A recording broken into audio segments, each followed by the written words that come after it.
una vida nueva y que para Dios ahora estamos muertos al pecado. Hoy vamos a continuar estudiando lo que Dios ha hecho con nuestros pecados. Nos vamos a enfocar en el hecho que Dios nos ha dado libertad sobre el pecado y sobre la carne. Oremos, hermanos. Padre Santo, pedimos tus bendiciones sobre el estudio de tu palabra. Ayúdanos, Señor, a tener una mente alerta y un corazón disponible a obedecer lo que enseña tu palabra. Padre, a cada persona presente, tócanos con tu palabra de tal manera que el resultado es que nos acercamos más a ti en este momento desde este lugar. Oramos en el nombre de Jesús. Amén.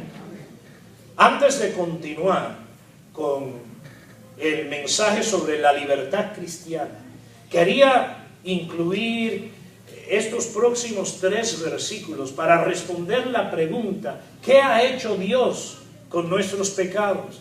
Si usted es un creyente en Jesucristo, debe saber que con sus pecados Dios le ha perdonado completamente y totalmente. Eso dice Colosenses 2:13. Dice: ya vosotros y a vosotros, estando muertos en pecado y en la incircuncisión de vuestra carne, os dio vida juntamente con él, perdonándoos ¿cuántos pecados? Todos los pecados. Mis hermanos, Dios ha perdonado todos sus pecados. Eso incluye sus pecados del pasado, sus pecados presentes y sus pecados aún por venir. Dios ya los ha perdonado. Ahora, como estudiamos la semana pasada, a base de una gracia tan grande, un perdón tan completo y profundo, muchos pueden abusar de la gracia de Dios. Sin embargo, como estudiamos la semana pasada, a ese abuso, a ese tipo de estilo de vida que trata de pecar porque Dios tiene gracia, la palabra claramente dice en ninguna manera en el versículo 2. Y nos exhorta a vivir santamente porque hemos muerto al pecado. Un muerto no tiene relación ninguna, ¿verdad? Y nosotros hemos muerto al pecado, no tenemos relación ninguna al pecado. Pero si somos perdonados los creyentes, debemos entender cómo. Y yo tengo ya aquí, gracias, muchas gracias. Debemos entender cómo somos perdonados. Y Hechos 26:18 graba estas palabras del Señor Jesucristo mismo, cuando Él le habló en aquel entonces a un hombre llamado Saulo, perseguidor de la iglesia. Él se convirtió en un apóstol llamado Pablo, pero en esa ocasión, en ese día en que él se convirtió, el Señor le dijo que lo enviaba a los gentiles para que abra sus ojos. Antes de Cristo, el ser humano anda con ojos cerrados. No hay más ciego que aquel que no quiere ver, ¿verdad? Es el refrán. Y el hombre espiritualmente está ciego, no porque la luz de Cristo no brilla en nuestras almas y corazones, sino porque voluntariamente tapamos nuestros ojos. Y el mensaje del Evangelio hace esto, abre los ojos humanos. Y Jesús le dijo a Pablo que lo mandaba a los gentiles para que se conviertan de las tinieblas a la luz. Antes de Cristo, el hombre espiritualmente anda en oscuridad, en tinieblas. Ahora, no sé de ustedes, pero yo he estado en oscuridad muy densa, hasta el punto que a 6 pulgadas no he podido ver mi mano. Y hay peligro en esa oscuridad. Uno en una oscuridad tan tensa puede caer fácilmente, puede ser por otro arrebatado fácilmente, y es muy peligroso la oscuridad. Bueno, en el sentido espiritual, los hombres andan en tinieblas antes de Cristo. Son fácil presa y víctimas del gran enemigo Satanás. Pero cuando Cristo viene a nuestras vidas y entra a nuestros corazones, ¿qué pasa? Brilla su luz. Y ahora en la oscuridad tenemos lumbrera y podemos ver. Y el Señor Jesús le dijo a Pablo que lo enviaba a los gentiles para hacer esto, convertirlos de la potestad de Satanás a Dios. Es triste entender esto, pero es una verdad bíblica que desciende del Señor Jesucristo mismo. Él le dijo a los judíos en una ocasión: ustedes son hijos de vuestro padre el diablo. Y la verdad es que todo hombre, antes de tener fe en Cristo, está en la potestad, en las garras de Satanás, sin saberlo. Dice Efesios 2 que andan flotando en ese río, en esa corriente establecida por el diablo. A veces ignorante de que están siguiendo al diablo y que van a recibir el mismo juicio que él recibirá. Pero en Cristo somos convertidos de la potestad de Satanás a la potestad de Dios. Jesús dijo que el que en él cree anda en su mano, y nadie nos podrá separar de la mano de él y de la mano de Dios el Padre. Pero muy importante, Jesús le dijo a Saulo para que reciban esto que él va a mencionar. Se tiene que recibir. Por eso los cristianos siempre hablamos de recibir a Jesús, porque es un regalo, es gratuito que Dios ofrece. El hombre no lo puede comprar con todo el dinero del mundo, y a la misma vez es algo gratis, porque se tiene que recibir, para que reciban por la fe que es en mí. Jesús aclaró que la fe en él produce lo siguiente: perdón de ¿qué cosa? De pecados. Y herencia entre los santificados. Usted puede ser un santo. No necesita que se le dedique una estatua, una capilla o una iglesia.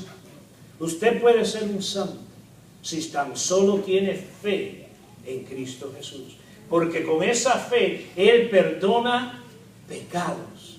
Y Colosenses 2:13 nos enseñó, como leímos anteriormente, que él perdona ¿cuántos pecados? Todos los pecados. Y podemos nosotros, los pecadores, podemos ser santificados. ¿Qué ha hecho Dios con nuestros pecados? Por medio de la fe en Jesús nos ha perdonado y nos ha santificado.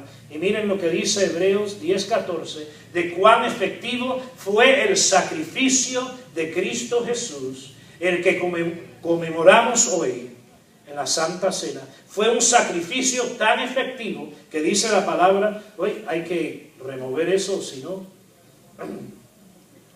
que con una sola, dice la palabra, que con una sola ofrenda hizo, ¿qué cosa? Perfectos para siempre a los santificados.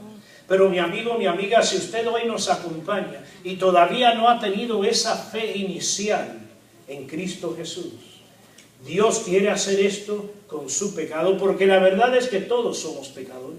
Dios quiere perdonarnos. Dios nos quiere santificar para siempre por medio del sacrificio de Cristo Jesús. Y hoy vamos a estudiar sobre la libertad que esa fe produce. ¿Qué es la libertad cristiana? ¿Cómo se practica? Bueno, comencemos en el versículo 12, Romanos 6:12. A donde entendemos que Dios nos ha dado libertad de los pecados. ¿Qué es la libertad cristiana? Es la mejor libertad de todas. Es la libertad espiritual. Es la libertad para hacer aquello por lo cual fuimos creados. La libertad cristiana produce en nosotros la habilidad de cumplir el propósito por nuestra creación. Y es andar en armonía y comunión con el Dios creador nuestro. Sin ese perdón Y sin esa libertad no podemos tener esa comunión, porque Él es santo. Y como cantamos hoy con el último coro de adoración, citando Isaías 6, santo, santo, santo es Dios. Y para que el hombre tenga comunión con Él, necesitamos el perdón de pecados que Él ofrece y la libertad que Él ofrece. Esto ha hecho Dios con nuestros pecados. Nos ha emancipado de ellos. En el versículo 12 leemos cuál debe ser nuestra reacción a la libertad que Dios nos ha dado. Dice la palabra: no reine pues el pecado en vuestro cuerpo mortal, de modo que lo obedezcáis en sus concupiscencias. La libertad que disfrutamos como cristianos no es para pecar, de lo contrario, del pecado hemos sido liberados, no para regresar a su esclavitud, sino para vivir diferente, para vivir fuera del dominio del pecado. Esta verdad de las Escrituras es reafirmada por la expresión del versículo 12: no reine pues el pecado en vuestro cuerpo mortal. Esa proclamación es interesante, porque el pecado usualmente reina en el ser humano. Es decir, en muchos versículos de la Biblia, incluyendo este, el cristiano es llamado a vivir en contra de lo que es la naturaleza y toda tendencia humana. Y esto solo es posible por casualidad, por medio del poder, no que se encuentra en nosotros, sino de Dios. El poder del Espíritu Santo. El Espíritu Santo hace posible que el pecado no reine en nosotros. Más sobre eso después. Pero este versículo también aclara que el pecado no debe reinar en el cuerpo mortal. Es decir, en este cuerpo mortal el pecado puede estar no solamente presente, sino que hasta puede dominar y reinar. Y creo que la experiencia común que tenemos es que el pecado reina en este mundo. Pero sabemos que para los creyentes tenemos una esperanza mayor, porque tenemos otro cuerpo que nos espera, según nos dice 2 Corintios 5:1, porque sabemos que si nuestra morada terrestre, este tabernáculo, la morada terrestre aquí referenciada es el cuerpo humano. Y notemos que el autor de 2 Corintios, Pablo, describió el cuerpo humano como un tabernáculo. Ahora, el tabernáculo judío era algo que fácilmente se desmantelaba, se armaba y se bajaba fácilmente. Lo tenían que hacer mientras que Israel en el desierto se movía. El tabernáculo era una construcción no fuerte. Y dice la palabra que si este tabernáculo se deshiciera, tenemos de Dios un edificio, una estructura ahora más fuerte, más permanente, una casa no hecha de manos, eterna en los cielos. El que construyó esta casa es Dios mismo. Su construcción es por toda la eternidad y nosotros vamos a tener un nuevo cuerpo. En ese cuerpo celestial no reinará el pecado. Por cierto, en el cuerpo celestial el pecado no estará presente, tal como indica 1 Corintios 15:53. Porque es necesario que esto corruptible se vista ¿de qué cosa? De incorrupción. Y esto mortal se vista de inmortalidad. Mientras que vivimos en esta carne, mientras luchamos contra tantas tentaciones, mientras que caemos en tantos fracasos pecaminosos, tenemos que recordar que vendrá el día que no tendremos similares dificultades. Vendrá el día en que no tendremos que sufrir los pecados en nosotros y sus consecuencias. En Cristo tenemos esta gran esperanza y este futuro esplendoroso, que algún día seremos revestidos de incorrupción.